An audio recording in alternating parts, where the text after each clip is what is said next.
Opening the center, d4 immediately stakes a claim and prepares for rapid development of bishops. Opening lines of communication for queenside development, a foundational step towards flexible pawn structures. Challenging black's central pawn setup immediately, this creates a classic queen's gambit tension.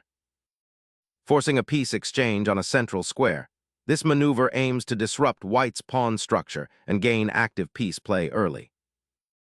Shielding the knight from the bishop's check, this prepares development and creates potential counterplay by opening the c-file. Trading off the bishop opens diagonals for your queen and creates a doubled pawn for white. Recapturing with the queen establishes central influence and prepares for rapid queenside expansion. Developing the knight now prepares for castling, aiming to solidify the king's safety while activating a key piece.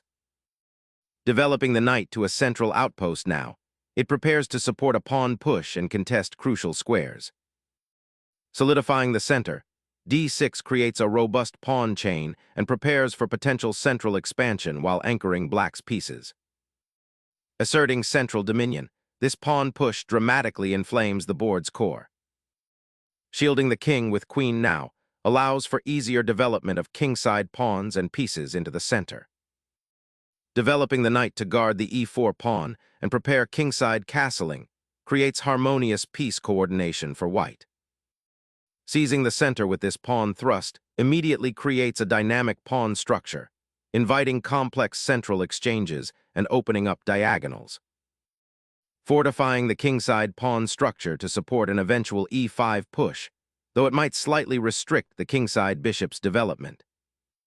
Securing the king's safety is paramount, initiating a more robust defensive posture after the previous exchanges. Fortifying the king's castle, g3 prepares for a kingside expansion while potentially limiting black's knight's scope. Challenging white's central pawn structure immediately, black aims to break open lines and contest the d4 square. Solidifying the pawn center, this maneuver boldly claims space and prepares a potential queenside expansion. Reorganizing the knight to f6 offers better defensive options and prepares a kingside pawn storm. Developing this bishop unlocks potential diagonals and reinforces the central pawn structure's stability. Unleashing a bold pawn thrust, black immediately challenges the center's rigidity, aiming to disrupt white's pawn structure and open lines for their pieces. Securing the king behind the pawn wall offers a stable sanctuary as the central battle intensifies. Unleashing an aggressive pawn thrust, black seeks to shatter white's pawn shield and open lines towards the king. Sacrificing pawn structure to unleash the bishop's diagonal and open the g-file is a bold, risky gamble for active play. Cracking open the center like this introduces immediate tactical fireworks and opens lines toward the kingside. Liberating the knight opens attacking lines and intensifies the central conflict after the pawn exchange. This sudden queen sortie creates immediate tactical fireworks, forcing white to carefully consider the safety of their king and central pawns. Seeking to contest the open, f-file and prepare for queenside expansion, this knight repositions to a more active square. Solidifying the knight's centralizing ambition, this maneuver prepares to contest the f-file and potentially advance the d-pawn. Shifting the queen to c1 aims to exert pressure along the c-file and potentially support a pawn push on the queen side, while also keeping an eye on black's vulnerable king. A bold pawn thrust aiming to disrupt white's central control, potentially opening lines for the queen. This knight's daring leap threatens to dismantle black's queenside pawn structure and exploit the weakened e6 square. Sacrificing the queen for material and initiative, black aims to disrupt white's pawn structure and gain attacking chances. Reclaiming the attacked queen clears the way for central control and opens the file for aggressive deployment. Exchanging the bishop clarifies the pawn structure, opening lines for potential action on the king side. Opening the d-file now surrenders central pawn control, potentially creating isolated weaknesses. Challenging white's pawn center, this knight reclaims vital central squares and prepares to harass the pinned queen. Unleashing the f-pawn aggressively breaks open lines, seeking tactical opportunities amid the cluttered center. Asserting control of the central dark squares, this pawn push unpins the knight and threatens to unravel white's kingside. Asserting control over the crucial queenside, this rook redeploys to pressure black's exposed pawn structure. A bold sacrifice to seize the b2 pawn, but it weakens black's queenside structure and invites rapid counterplay. Seizing the open file after the exchange, white initiates a pawn storm, aiming to create unstoppable threats. Reasserting pressure on the open b-file, prepares to challenge white's queenside structure. Seizing the open file with the rook immediately starts to pressure black's isolated pawns and creates a new target on the queenside. The knight's daring sortie to a4, aiming for the queenless queenside void, risks isolation for a potential tactical advantage. Securing the queenside flank and preparing for a potential pawn thrust on the c-file. Repositioning the knight to prepare a kingside pawn push or a maneuver to the central squares. Launching an offensive on the queenside, white aggressively probes black's pawn structure, aiming to disrupt their coordination and exploit the open files. Grabbing the pawn opens up lines for your rooks to become active. Seizing the open file to harass the enemy king presents a tactical nightmare for black. Recapturing the rook aims to stabilize material, though the queenside remains precarious with white's active rook.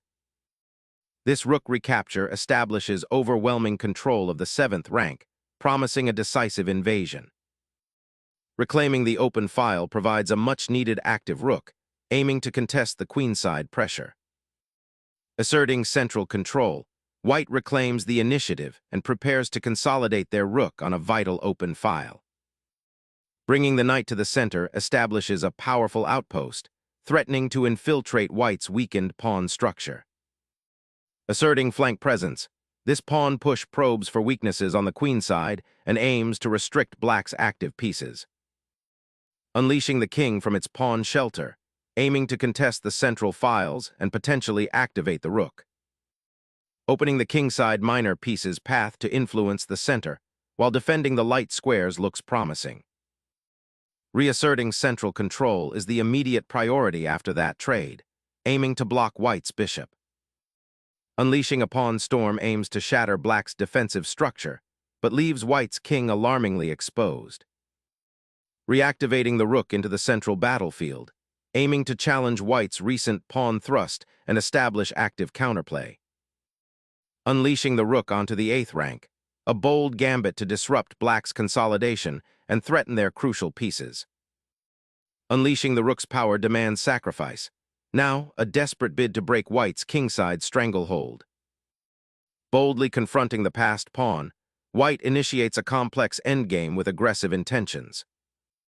Unleashing a desperate counterattack, black forces the white king into a precarious skirmish. Unleashing the king from its protective pawn shield now risks exposure to black's active pieces. Exploring the newly opened kingside for tactical opportunities, the knight repositions itself, ready to support a potential pawn advance or exploit defensive weaknesses. Initiating a swift rook, raid down the open file to dislodge the defender. The rook's daring raid seeks to disrupt white's newly organized defense, aiming for a pawn pickup or creating a mating net. Seizing the open file immediately after material exchange solidifies white's advantage and prepares to harass the enemy king. This knight's relocation to a7 presents a precarious defense for the rook. A swift regrouping of black's forces becomes paramount. Unleashing the pawn to seize the final rank forces a king retreat, consolidating dominance.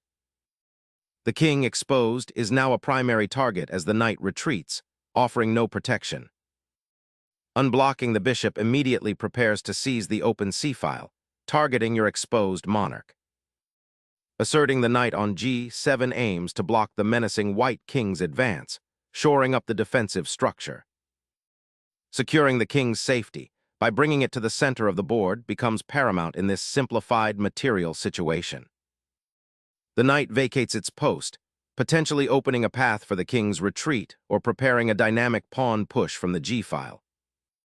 Shifting the king towards the center now becomes paramount for an active endgame presence. Initiating a daring pawn surge to disrupt white's king safety and open new avenues. Clearing the f-file opens a decisive path for the rook, forcing a pawn liquidation that unbalances the material. The knight seeks refuge on a better square, preparing to contest the open files and support its king. The king's escape route is finally blocked, forcing a decisive material exchange.